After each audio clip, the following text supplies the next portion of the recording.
Welcome to this explainer. Look, today we're going to completely dismantle an incredibly frustrating reality. You know the one, the fact that the so-called healthy movement advice you've been diligently following, the stretching, the active lifestyle, all of it might actually be actively destroying your joints. Honestly, it's exhausting, isn't it? To do absolutely everything right only to be rewarded with even more aching? But if you're dealing with nagging knees, lower back pain that shoots down your leg, or sciatica that just won't quit, well, you're in exactly the right place. We are going to rebuild your lower body mechanics from the ground up, using the hidden science of how our bodies actually age and move. There is real hope here, so let's get right into it. So, let's start by challenging a massive assumption right out of the gate. If you're over 60 and you're doing standard internet stretches for lower body pain, you are very likely making it worse. You've probably felt it yourself, right? You get down on the floor, stretch that hurting leg, and instead of relief, bam, you feel this sharp, burning, tight sensation radiating down your thigh. It feels literally like a rubber band that's about to snap. So why is that happening instead of that sweet relief you were promised? Well, it really comes down to a fundamental misunderstanding of the aging body. Okay, let's dive into this, because this quote right here, it perfectly captures our entire problem. Basically, 90% of the exercises and stretches out there are designed specifically for 30-year-olds. But here's the thing, your body isn't broken. Actually, scratch that. It just has a totally different operating manual now. Over decades, your kinetic chain naturally changes. A slightly stiff ankle changes how your knee bends, which in turn alters how your hip rotates. When you apply 20-year-old movements to this naturally evolved kinetic chain, you aren't healing anything, you're actively damaging it. What cures a young person can actually cripple someone over 60.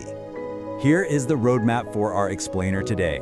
We'll be looking at, number 1, why your habits hurt, number 2, walking mistakes ruining knees, number 3, the aging spine secret, number 4, exercises for sciatica relief, and finally, number 5, hidden daily pain saboteurs. Moving right along to sections 1 and 2, why your habits hurt and the walking mistakes ruining your knees.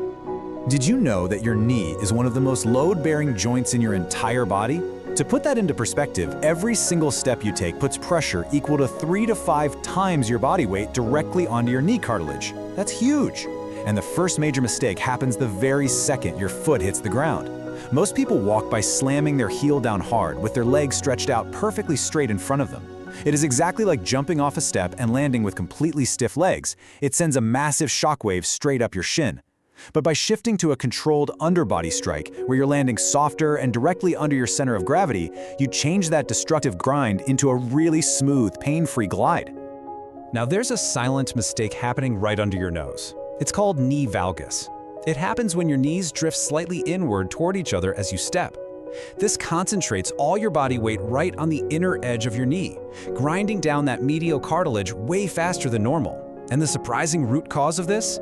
Well, thanks to decades of sitting at desks or commuting in cars, our glutes and hip abductors essentially fall asleep. They become just too weak to keep your knee tracking straight over your toes. Our third walking mistake travels a bit further up, right to your posture. Walking with a forward lean, head poking out and shoulders rounded, shifts your center of gravity to the front. This forces your quad muscles to work overtime, pulling incredibly tightly on your kneecap. Actually, try this right now with me. Stand up tall, pull your shoulders gently back, lift your chest, and tuck your chin slightly. Do you feel that? That instant release of pressure? It removes the feeling of carrying a heavy backpack right off your knees. But listen, there's a daily habit that makes all of these walking mistakes 10 times worse, and that's jumping straight up from a long sitting session. We all know those involuntary groans we make when standing up from a deep couch, right? When you sit for hours, your muscles are cold and your ankles stiffen up. If you jump up and walk without priming your body, you are forcing tight muscles straight into those damaging walking mistakes at full force. So take 30 seconds to warm up the engine. Flex your ankles, squeeze your glutes, and do a few gentle seated leg extensions before you stand. Seriously, it's going to save you hours of aching later. Now for section 3, the aging spine secret. So the crucial point here is that just as your walking mechanics change, your spine changes too. And that means we have to fundamentally alter how we treat back pain. Think of your spine kind of like a kitchen sponge. At 30, it's soaked with water, plump and full of fluid. If a young person has pain, it's usually a bulging herniation, so they're told to arch their backs to push it back in. But at 65, your spine is more like a drying sponge. It naturally loses height and the space is narrow. For this aging spine, arching is absolutely the worst thing you can do. It actually needs gentle rounding or flexion to open up. This natural narrowing of the spaces in your spine is called spinal stenosis.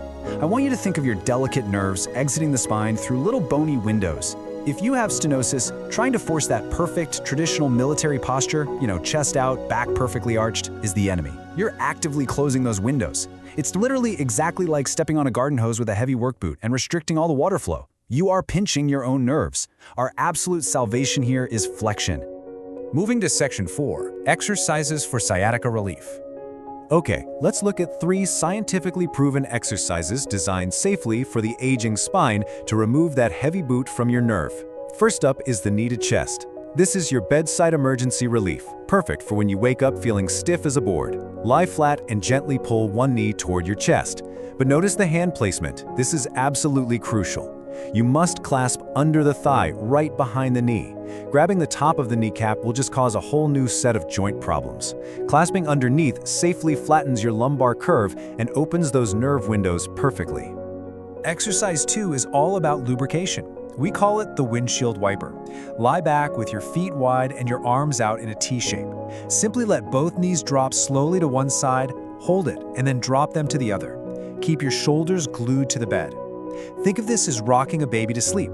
So why does this matter? Well, this specific slow, hypnotic motion literally acts as a biological pump. It pulls hydration and vital fluids back into those drying spinal discs and frees up facet joints that might be stuck from arthritis. Now, if getting on the floor is tough for you, exercise 3 is your absolute powerhouse.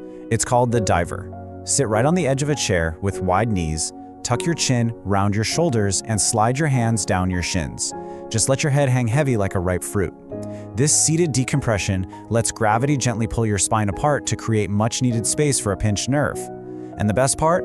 It's a completely safe, public-friendly move. If you're out at a restaurant or sitting on a park bench and your leg goes numb, this is your invisible relief tool. Finally, Section 5, Hidden Daily Pain Saboteurs. Look, you can do all these exercises perfectly, but there are hidden household mistakes that will secretly bring your pain right back if we don't fix them. First off, stop trying to force a perfectly straight back. If you're over 60 with spinal stenosis, a slight forward lean is actually your normal, protective posture against nerve compression. Second, we have got to stop heroic walking. We've all tried to just grit our teeth and walk it off when a nerve twinges, right? But with stenosis, pushing through the pain is actively crushing the nerve. Stop ignoring the numbness. And finally, we absolutely must fix how you sleep. If you sleep flat on your back with straight legs, your muscles pull your lower back into an arch, which closes those nerve windows all night long. Just pop a pillow under your knees to flatten that curve out. And if you're a side sleeper, well, if you side sleep without a pillow between your knees, your top leg slides down and twists your pelvis. This wrings out your spine exactly like twisting a wet towel. Doing this for 8 straight hours every single night completely undoes all the physical therapy and stretching you did during the day. A simple pillow between the knees keeps everything safely aligned. What you should really take away from this explainer is a definitive golden rule. Seriously, I want you to write this down or memorize it. Walking with breaks heals. Walking through pain cripples. If your leg goes numb or starts burning after 10 minutes of walking, sit down and do that seated diver forward fold. Gritting your teeth and pushing through just burns out your already compressed nerve. Give your body the breaks it is begging for. So, as we wrap up today, I want you to look really closely at your own mechanics tomorrow morning. When you take your first step or when you lie down to go to sleep, ask yourself, are the things you've been told are healthy actually the hidden root of your chronic pain? Unlearning these deeply ingrained habits and honoring the way your body actually works today might just be the secret to finally moving pain-free. You've got the tools now to rebuild your foundation. Thanks so much for joining me on this explainer, and hey, here's to taking much smarter, safer steps forward.